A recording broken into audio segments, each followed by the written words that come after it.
समझ सकते हैं कि हमारे पास किन किन एस्पेक्ट्स पे डेवलपमेंट डिपेंड करता है। आपको ये सारे एक एक करके बहुत अच्छे से पढ़ने भी हैं और समझने भी हैं और आपको याद भी करने हैं। अगर आपको ये सारे याद नहीं भी होते हैं तो भी मैं आपको इसके लिए एक छोटी सी ट्रिक दे दूंगा जो मैंने अभी बैठे बैठे बनाई थी, सो दैट आपको ये बहुत ज़्यादा हेल्पफुल रहे, क्योंकि यहाँ से आपको क्वेश्चन देखने को अक्सर मिलता ही मिलता है। तो जो हमारे पास पहला एस्पेक्ट ऑफ डेवलपमेंट है, that is your physical development.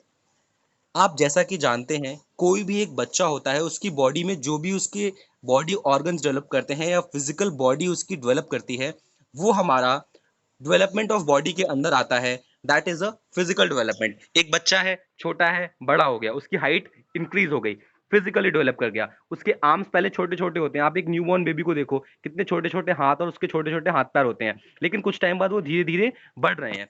तो वो किस तरीके से बढ़ रहे हैं? फिजिकली बढ़ रहे हैं।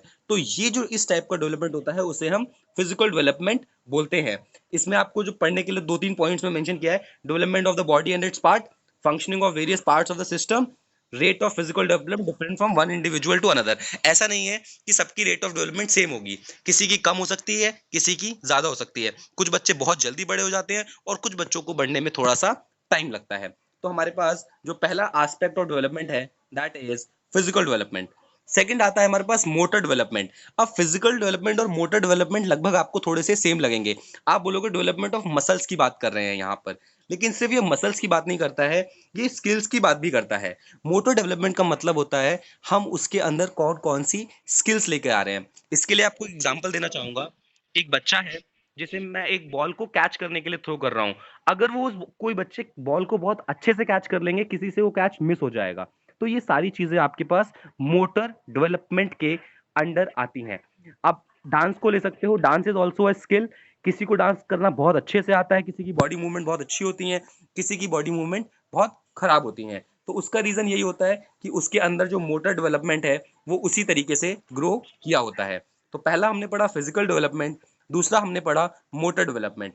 तीसरा बात कर लेते हैं हम लैंग्वेज डेवलपमेंट की। बच्चा जब बोलना सीखता है उसमें वर्बल और नॉन वर्बल, नॉन वर्बल मतलब एक्सप्रेशंस की बात कर रहा है यहाँ पर। तो ये वाला जो डेवलपमेंट होता है, this comes under the third part which is language development. मैं सारे पॉइंट्स आपके लिए नहीं पढ़ रहा हूँ, जस्ट बिकॉज आपको ये मैं शेयर कर दूंगा तो आप इसको आराम से डिटेल में पढ़ सकते हो। And I really don't want कि मैं इन सारे पॉइंट्स को पढूं और आपके लिए लेक्चर बहुत ज्यादा बोरिंग हो जाए। तो हमने अभी तक तीन डेवलपमेंट पढ़ लिए, physical development, motor development and language development. चौथा आता है इमोशनल डेवलपमेंट, जो कि अगेन बहुत इंपॉर्टेंट डेवलपमेंट है और ये मोस्टली ह्यूमंस के अंदर हमारे at the time of childhood के बाद इमोशंस आ जाते हैं। इमोशंस का होता है फीलिंग्स आना और इमोशंस को एक्सप्रेस करना और उन्हें मैनेज करना। कोई कोई होते हैं अपने एक्सप्रेशंस को बहुत अच्छे से छुपा लेते हैं, कोई कोई होते हैं उनको नहीं छुपा पाते और सबके सामने रिवील कर देते हैं। तो हमारे पास जो चौथा टाइप ऑफ डेवलपमेंट है, दैट इज इमोशनल डेवलपमेंट। हर किसी इंसान के अंदर इमोशंस होते हैं, आप लोगों के अंदर भी जरूर होंगे। चौथे के बाद हम पांचवे की बात करते हैं, दैट इज मॉरल डेवलपमेंट।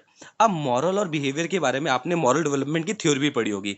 तो आप, क्योंकि आप सब लोग बीएड कर चुके हैं, तो मेरा सवाल है आपसे यहीं पर एक, कि आप मुझे बताइए कि मॉरल डेवलपमेंट की थ्योरी किसने दी थी? The theory of moral development is given by whom? जिसको पता है वो अनम्यूट करके आंसर बता सकता है, और जो कमेंट बॉक्स में लिखना चाहे तो वहां पर ही नीचे वो चैट बॉक्स में आंसर भी इसका मेंशन कर सकता है।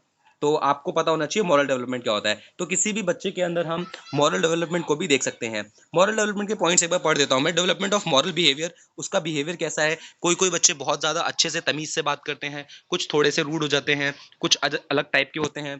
उसके बाद इनका बिहेवियर इन राइट मैनर, क्या वो आपसे सही तरीके से बात कर रहा है या नहीं कर रहा है। तो इसी तरीके से हमारे पास जो पांचवा डेवलपमेंट है, दैट इज मॉरल डेवलपमेंट। फिर आता है हमारा सोशल डेवलपमेंट। सोशल वेलबींग का मतलब होता है जब हम किसी पार्टीज में जाते हैं, शादियों में जाते हैं, या फिर हम किसी भी गेट टुगेदर में जाते हैं, तो हम वहाँ पे एक अलग तरीके से बिहेव करते हैं। हम जैसे अपने घर में होते हैं वैसे हम सोसाइटी में बिहेव नहीं करते, जस्ट बिकॉज क्योंकि वहाँ पर हमारा सोशल डेवलपमेंट हो चुका होता है। और फाइनली सबसे इंपॉर्टेंट हमें पढ़ना है कॉग्निटिव डेवलपमेंट। ये वर्ड बहुत इंपॉर्टेंट है, कॉग्निटिव, इसको ध्यान से समझिएगा। जब भी कभी कॉग्निटिव डेवलपमेंट आता है तो सीधा आपके दिमाग में एक नाम आना चाहिए, और वो नाम है किसका? कोई बताना चाहेगा? कॉग्निटिव डेवलपमेंट से yes, any one of you please. बहुत फेमस। यस एग्जैक्टली, जीन पियाजे। You are very right, that is Jean पे आ जाए। जहां कहीं कॉग्निटिव डेवलपमेंट आ जाए, आप वहां बस इतना समझ लीजिए, कॉग्निटिव का मतलब होता है दिमाग, दिमाग से रिलेटेड, दिमाग की स्किल से रिलेटेड, मेमोरी से रिलेटेड, कंसेप्शन से रिलेटेड, प्रॉब्लम सॉल्विंग से रिलेटेड, और इन सब के बारे में हमें थ्योरी दी थी मिस्टर जीन पियाजे ने। और आप सीटेट का या किसी भी एग्जाम का कोई भी पेपर उठा के देख लीजिए, ऐसा कोई एग्जाम नहीं होगा जिसमें मिस्टर जीन पियाजे के ऊपर क्वेश्चन ना आया हो। और मुझे जरूरत नहीं है उनके बारे में और कुछ बताने की, this is more than enough for his introduction. तो जब कभी जिक्र हो कॉग्निशन का, तो आप समझ जाइएगा ये दिमाग की बातें कर रहे हैं, प्रॉब्लम सॉल्विंग की बातें कर रहे हैं, और ये जीन पियाजे की बातें कर रहे हैं। तो बहुत ही छोटे से एस्पेक्ट में बता देता हूँ हमने क्या क्या पढ़ा। हमने पढ़ा पहला फिजिकल डेवलपमेंट, दूसरा मोटर डेवलपमेंट, तीसरा लैंग्वेज डेवलपमेंट, चौथा इमोशनल, पांचवा मॉरल, छठवां सोशल, और सातवां कॉग्निटिव। अब आप लोग ये भी कह सकते हो सर ये काफी ज्यादा है, सात है, हमें याद नहीं होंगे। तो मैंने इसके लिए छोटी सी ट्रिक बनाई है, मतलब आज ही बनाई है, तो आप लोग देख सकते हो, होप आपको पसंद आए। दैट इज, पीएम ने लैंग्वेज और इमोशन में एमएससी करी। पीएम मतलब प्रधानमंत्री, ऑफ कोर्स प्रधानमंत्री फुल फॉर्म नहीं होता, फुल फॉर्म होता है प्राइम मिनिस्टर। तो पीएम का मतलब है हमारे पास, पी इज फर्स्ट, और फर्स्ट डेवलपमेंट हमने पढ़ा फिजिकल डेवलपमेंट। एम मतलब सेकंड, और सेकंड पे हमने पढ़ा मोटर डेवलपमेंट। उसके बाद हमने कहा लैंग्वेज और इमोशन, क्योंकि आप जानते हो हमारे प्रधानमंत्री की जो लैंग्वेज है उससे बहुत ज्यादा लोग प्रभावित होते हैं और उनको बहुत पसंद होती है। तो तीसरा डेवलपमेंट हो गया हमारे पास लैंग्वेज डेवलपमेंट। और इमोशंस भी उनके अंदर बहुत हैं। अभी रिसेंटली जो गलवान वैली में झड़प हुई थी उसके लिए भी वो बहुत इमोशनल हो गए थे। तो उसके उनके अंदर लैंग्वेज के साथ साथ इमोशन भी हैं। और मैं एमएससी करी, जो मैंने कैपिटल वर्ड में लिखे हैं वो सारे आपके कीवर्ड्स हैं। MSC, M means moral, S means social, C means cognitive. तो यहां से आपका इस ट्रिक से सारे के सारे आपके एस्पेक्ट्स ऑफ डेवलपमेंट कंप्लीट हो जाते हैं। तो अगर आप इसको नोट करना चाहो तो नोट कर सकते हो दैट पीएम ने लैंग्वेज और इमोशन में एमएससी कर ली। तो this is something about all the aspects of development. और ये आपको याद रखने हैं, क्योंकि जस्ट बिकॉज क्लास के बाद इन द सेंस कुछ ही टाइम बाद हम एक बहुत अच्छी एक्टिविटी करने वाले हैं, जिसमें आप ही लोगों में से हम ये सारी चीजें आपसे पूछने वाले हैं। तो मैं आपको 2 मिनट का टाइम देता हूँ, आप इसको एक बार देख लीजिए, और मैं एक बार क्लास पे नजर मार लेता हूँ, कोई और आया हो तो उससे पूछ लेता हूँ। इन डेवलपमेंट में से आपको आपको मेरे से कोई भी डेवलपमेंट पूछनी हो तो आप मेरे से पूछ सकते हैं। I will give you time to just go through all the types of development, and आपको जो लिखना है आप लिख सकते हैं। Just a 30 second break.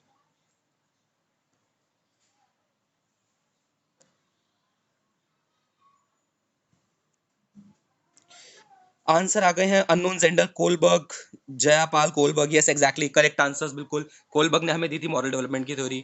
बहुत अच्छी बात है। तो आई होप ये यहाँ तक किसी को कुछ नहीं पूछना होगा, अगर कुछ पूछना है तो पूछ लीजिए। Anjali ma'am, Akanksha ma'am, Jaya ma'am, and some unknown sender is also there जिन्होंने करेक्ट आंसर दिया है। प्लीज आप अपना नाम मेंशन कर दीजिएगा so that I could come to know. Okay, so is it clear to all of you? Can I move ahead?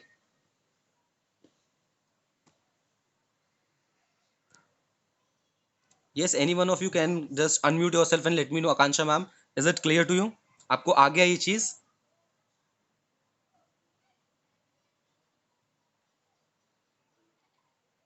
Anjali ma'am? Okay, thank you so much ma'am, thank you so much for the answer. And यहां पर हम इसके बाद आते हैं stages of development पे। Stages of development यहाँ पे इन्होंने बहुत सारी मेंशन करी हैं, तो मैं चाहता हूँ कि आप इसको देख लें। स्टेजेस ऑफ डेवलपमेंट में हमें जो बेसिक हमें पढ़ना है चाइल्ड पेडागोजी में अपने सीटेट के हिसाब से, वो हमें एज पढ़ना है 19 ईयर्स ऑफ एज तक का। कि 19 ईयर्स एज के बाद हम नहीं पढ़ते, क्योंकि वहां पर अडल्टहुड आ जाता है, उसके बाद हम ज़्यादा फोकस नहीं करते हैं। तो अब हमें क्या करना है, हमें कैरेक्टरिस्टिक्स पढ़नी है। तो जब बच्चा आपके जैसे ही एक बेबी कंसीव होता है मदर के वूम में, तो वहां से लेकर के उसके बर्थ तक का जो पीरियड होता है उसे हम बोलते हैं प्री नेटल पीरियड। तो आप ये चीज लिख लीजिएगा, कहीं पर भी आप नोट्स बना रहे हो, अगर आपके पास नोट्स है तो बहुत अच्छी बात है। बिकॉज इसके बाद छोटा सा आपको बहुत अच्छा मजा आने वाला है, क्योंकि हम एक गेम खेलने वाले हैं जिसमें कि आपके पास आपने कितना ध्यान दिया क्लास में वो सारी बातें क्लियर हो जाएंगी। तो हमको पहला जो पढ़ना है that is from conception to birth. जब बच्चा पैदा होने, जब उसको हम कंसीव करते हैं उसके बर्थ तक का जो स्टेज होता है उसे हम प्री नेटल पीरियड कहते हैं। ठीक है, यहाँ पर वो एक सिंगल सेल से ट्रांसफॉर्म करता है पूरी की पूरी ह्यूमन बेबी के अंदर। एक सिंगल सेल होता है, फिर वो डिवाइड हो के मल्टीपल सेल्स बनते हैं और वहां से बन जाता है आपके पास ह्यूमन बेबी। तो इस स्टेज को हम बोलते हैं prenatal stage. Next stage आती है हमारे पास इन्फेंसी की या फिर टॉडलरहुड की। टॉडलरहुड हम बोलते हैं बर्थ से लेके 2 साल तक। अब इन्होंने इसी के अंदर दो सब डिविजन और कर दिए हैं। इन्फेंसी इज सब divided into neonatal and toddler. बोलता है इसी के अंदर हमने दो डिवीजन कर दिए नियोनेटल। नियोनेटल का मतलब होता है बर्थ के 15 दिन तक, यानी बच्चा जब पैदा होता है उसके फर्स्ट डे से लेकर के 15th डे तक हम उसको नियोनेटल स्टेज बोलते हैं। नाम पे और वर्ड्स पे बहुत गौर फरमाइएगा, क्योंकि यहाँ पर पूरा का पूरा खेल हो जाता है इन्हीं चीजों में।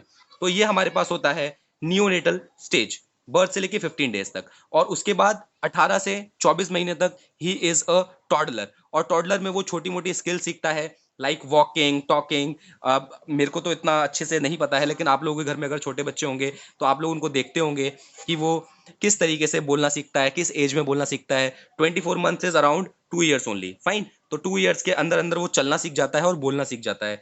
तो अगर कोई बताना चाहे तो कमेंट बॉक्स में बता सकता है कि उसने किस बच्चे को, उसने अपनी मम्मी से पूछ के आप पता कर सकते हो कि आपने किस एज में चलना सीखा था, पहली बार आप खड़े हुए थे। तो it will be very interesting for you. 2 साल के बाद हम बात करते हैं 2 ईयर्स से लेकर के 6 ईयर्स तक। 2 ईयर्स से लेके 6 ईयर्स तक हमारे पास जो पीरियड होता है वो चाइल्डहुड का पीरियड होता है। और चाइल्डहुड को भी हमने दो पीरियड में डिवाइड किया है, अर्ली चाइल्डहुड और लेट चाइल्डहुड। ये 2 ईयर टू 6 ईयर नहीं, 2 ईयर टू 12 ईयर है। यानी कि हमने जो यहाँ पर लिया है early childhood that is 2 to 6 और late childhood is 6 to 12 years. अब अर्ली चाइल्डहुड में क्या होता है ये हमें अगेन जानना है, और हमें इसे वो क्या क्या बोलते हैं वो भी हमें पता होना चाहिए। This stage of childhood exceed from 2 years to 6 year, पहली बात। दूसरी बात, child through ego centric in nature. इस समय बच्चा बहुत ही ज्यादा ईगोस्टिक हो जाता है। उसको लगता है कि नहीं, वो सब कुछ जानता है और वो सबसे ज्यादा होशियार है। और इसी पीरियड को हम प्री स्कूल भी बोलते हैं। प्री स्कूल, स्कूल से पहले का, क्योंकि आप जानते हो बच्चा 5 या 5.5 साल या 6 साल में स्कूल जाना शुरू करता है, तो ये स्कूल से पहले का पीरियड होता है। तो इसको हम प्री स्कूल पीरियड भी कहते हैं, अर्ली चाइल्डहुड को। ठीक है। उसके बाद आफ्टर दिस स्टेज बच्चा जो होता है फॉर्मली स्कूल में जाना शुरू कर देता है। फिर हम बात करते हैं लेट चाइल्डहुड की। लेट चाइल्डहुड एज आती है हमारे पास 6 साल से लेकर के 12 साल तक। ये वो होता है जिसमें बच्चा स्कूल जाना शुरू कर देता है, थोड़ा बहुत वो वेलबींग हो जाता है, और उसके अंदर थोड़ा बहुत जो ईगो सेंट्रिक होता है उससे वो थोड़ा सा सोशलाइजेशन की तरफ बढ़ता है। यहाँ पर उसको हम रूल्स ऑफ सोशलाइजेशन सिखाते हैं। तो मैं ये आपके लिए पॉइंट पढ़ लेता हूँ। वो यहाँ पर ग्रोथ होती है, स्लो होती है बट स्टडी होती है। Slow and study always wins the race, आपने सुना होगा ये डायलॉग भी।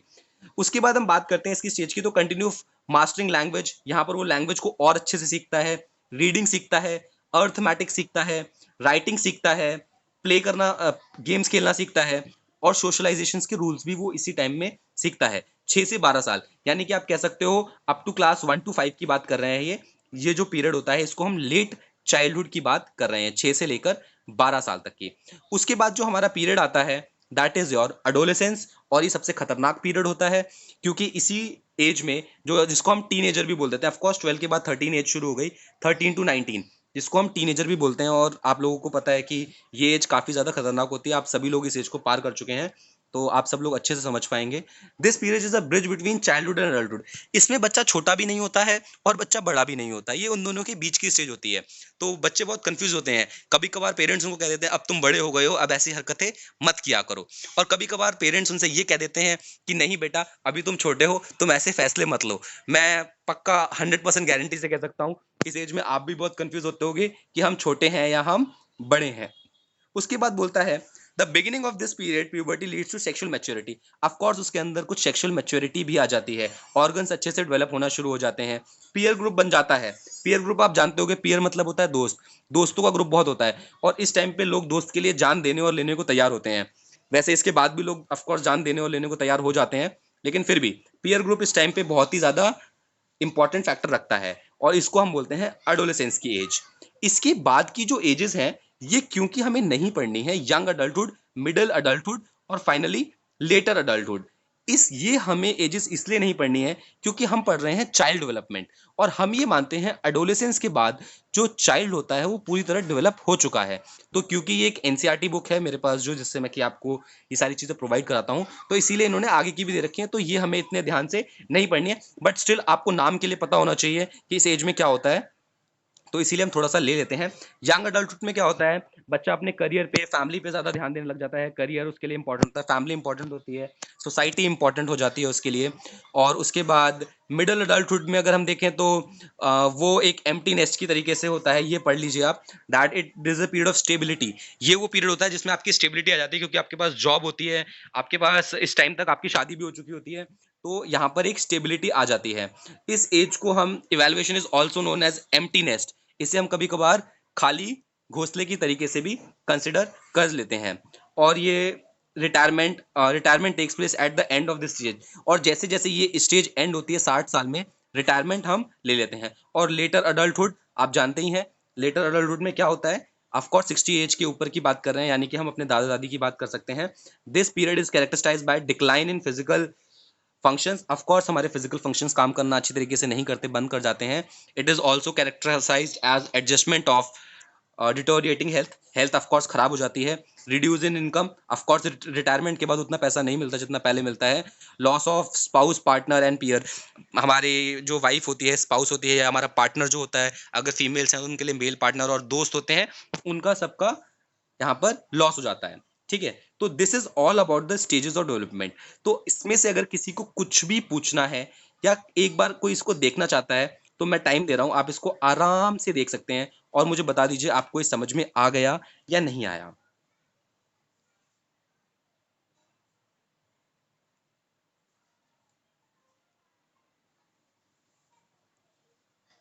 Yes, if anyone, if you want to ask me anything regarding this, you are most welcome, ma'am.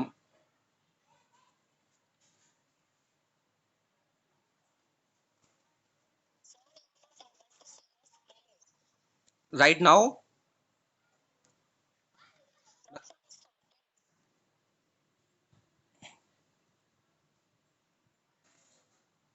Ma'am आप स्टार्टिंग से स्क्रीन ही नहीं देख पाए, आपने मुझे अब बता रहे हो।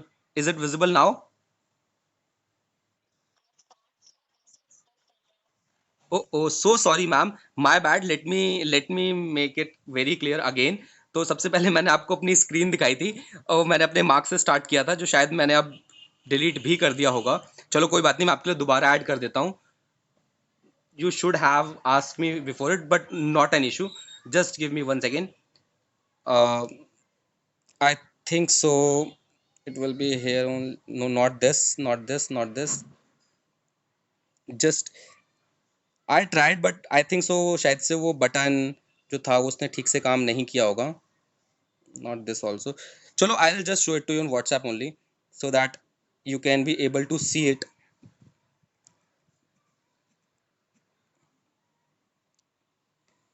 और सारे के सारे ऐसे सुन रहे थे, वाओ वेरी गुड। ओके, सो मैंने यहाँ पर आपको दिखाया था कि जो मैंने गलतियाँ करी थी। आप देख सकते हो, साइकोलॉजी में I had score 27, and in maths and science I had score 60, and in Hindi I had score 16 only, and 17। तो मैम आपको, मैम अब आपको स्क्रीन विजिबल है मेरी?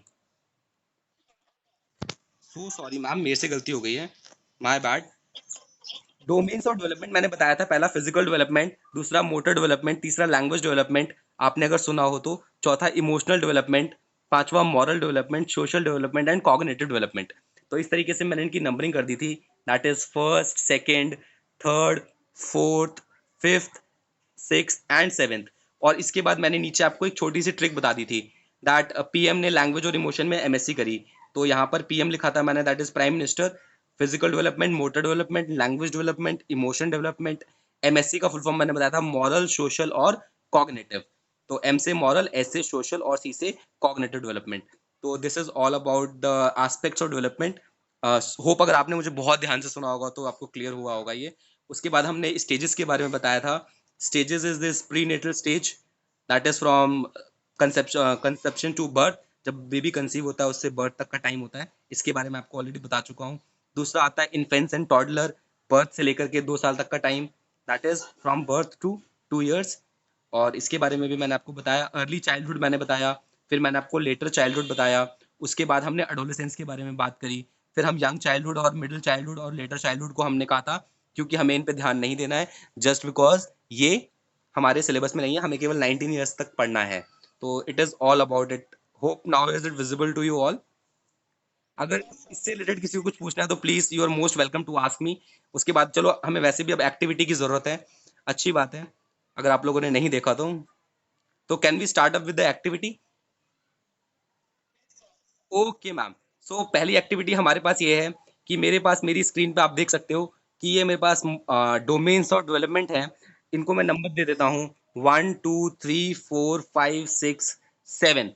आपको मैं अभी, ये आपने देख लिया कि 7 स्टेज मतलब 7 ब्लॉक्स हैं। हर ब्लॉक में हर इंसान को एक भरना है। मैं वापस से स्क्रीन पे जाऊंगा, आप लोगों में से एक एक के नाम लूंगा, और आखिरी में मैं जो नाम लूंगा उसके लिए सबसे ज्यादा डिफिकल्ट होने वाला है, क्योंकि जो वो बता चुका होगा उसे रिपीट नहीं करना है। ठीक है? Is it understood to all of you कि आपको क्या करना है? मैं एक एक करके नाम लूंगा और आपको एक एक डेवलपमेंट बताना है इन दैट ऑर्डर, क्योंकि मैंने वो आपको उसी ऑर्डर में बताया था। क्लियर है? ये आपको क्या करना है, जब मैं आपसे पूछूंगा तभी आप मुझे बताएंगे। तो हम सबसे पहले बात कर लेते हैं, किससे बात करेंगे हम बात करेंगे, हमारे पास 6 पार्टिसिपेंट्स हैं। कृति मैम, सबसे ऊपर आप आ रहे हो, तो मैम आप बताइए कि पहला डेवलपमेंट कौन सा था?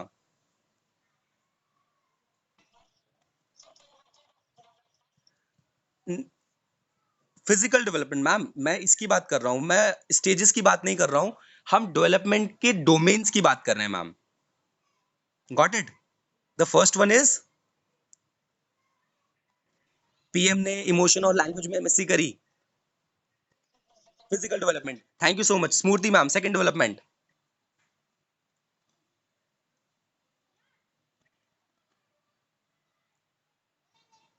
स्मूर्ति ma'am, second development please. I motor development, very good. Anjali ma'am, third development. Ma'am motor तो सेकंड हो गया, third third third. Language development, very good. Jaya ma'am, fourth.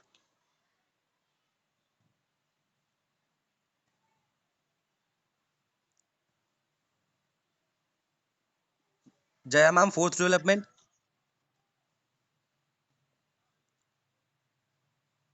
आई थिंक सो, जया मैम ने, yes exactly, emotional development. Akansha ma'am, next development after emotion. Akansha ma'am, am I audible to you? आपने ma'am सारे बता दिए, बहुत अच्छी बात है। इसके बाद हमारे पास आ जाता है मॉरल डेवलपमेंट, सोशल डेवलपमेंट और फाइनली कॉग्निटिव डेवलपमेंट। चलो, इसी के साथ हमारे सारे के सारे डेवलपमेंट तैयार हो चुके हैं। उसके बाद अब हम बात कर लेते हैं, उसके बाद हम दूसरी एक्टिविटी की बात करते हैं। ये हमने एक एक्टिविटी कर ली है। जो सेकंड एक्टिविटी है हमारे पास, आपको क्या करना है, ये सारे आपको स्टेजेस ऑफ डेवलपमेंट दे रखे हैं। आपको इन्हें करेक्ट सीक्वेंस में अरेंज करना है। करेक्ट सीक्वेंस मतलब सबसे पहले कौन सा आएगा, फिर दूसरा कौन सा आएगा, फिर तीसरा कौन सा आएगा, चौथा, पांचवा और छठवां। तो मुझे बताएंगे अंजलि मैम, सबसे पहले कौन सा आएगा इन सब में से?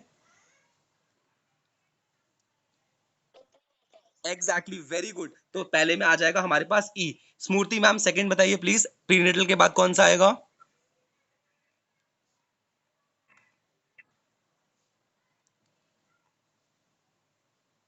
स्मूर्ति ma'am. Okay, if Smruti ma'am is not there, Akanksha ma'am, आप बताना चाहेंगे प्रीनेटल के बाद क्या आएगा?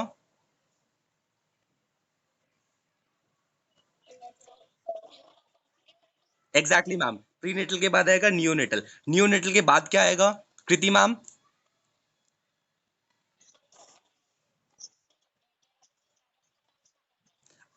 ये नियोनेटल हमारे पास 15 दिन तक के हो गए, 0 to 15। हाँ, इसके अर्ली चाइल्डहुड, एग्जैक्टली, इसके बाद आ जाएगा हमारे पास अर्ली चाइल्डहुड। उसके बाद तो मैं बता देता हूँ, उसके बाद आएगा मिडिल चाइल्डहुड, फिर आएगा लेट चाइल्डहुड, और फाइनली आ जाएगा हमारे पास adolescence. Is it clear to all of you और नॉट? चलो, वेरी गुड, आप लोग ये भी सीख गए हो। अब फाइनली हमारे पास आती है अच्छी वाली एक्टिविटी। इस एक्टिविटी में आपको क्या करना है, क्रॉसवर्ड पजल है ये। तो इसमें आपको अक्रॉस और डाउन, अक्रॉस का मतलब होता है ऐसे और डाउन का मतलब होता है ऊपर से नीचे की तरफ। आशा करता हूँ वैसे तो आप सब लोग जानते होंगे, बट हाँ, अब आपको इसको फिलअप करना है। तो ये मैं आपको होमवर्क के लिए दे दूंगा, लेकिन मैं एक आपको करा के दे देता हूँ। जैसे first, early childhood is also called as this period, वो भी डाउन है। तो दिस इज व्हाट, पी से स्टार्ट होगा, बीच में कहीं ओ आएगा। एनीबडी, यस, जो बताना चाहे बता सकता है अनम्यूट करके, जिसको पता हो। हिंट है, early childhood is also called as this period.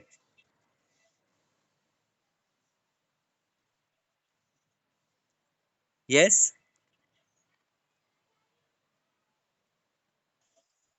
Exactly, very good. किसने बताया? Please, I want your name also. Very good Jaya. This is known as preschool. PRESCHOOL। This is, अब मैं आपको दिखा देता हूँ ये कहाँ था हमारे पास। ये हमारे पास इस स्लाइड में यहाँ पर लिखा हुआ है। मैंने इसीलिए कहा था स्लाइड्स बहुत ध्यान से देखिएगा, बट गलती मेरे से ही हो गई कि स्लाइड्स आपको विजिबल नहीं हो पाई। I am so sorry for that. Early childhood, this period is also known as preschool. Hope you get it, ये कहाँ से आया होगा। क्लियर? नेक्स्ट आपको फिर से एक और करके दिखा देता हूं, मैं करा देता हूं मतलब। फिफ्थ वाला, पीरियड ऑफ रैपिड डेवलपमेंट, सबसे ज्यादा डेवलपमेंट कब होती है? Fifth, that is this. P से लेकर, पी से शुरू होगा, एक ब्लैंक आएगा, फिर ई आएगा, फिर उसके बाद बहुत सारे ब्लैंक हैं, फिर बीच में कहीं ए आता है। सबसे ज्यादा रैपिड डेवलपमेंट कहाँ होती है? कौन सी एज में होती है?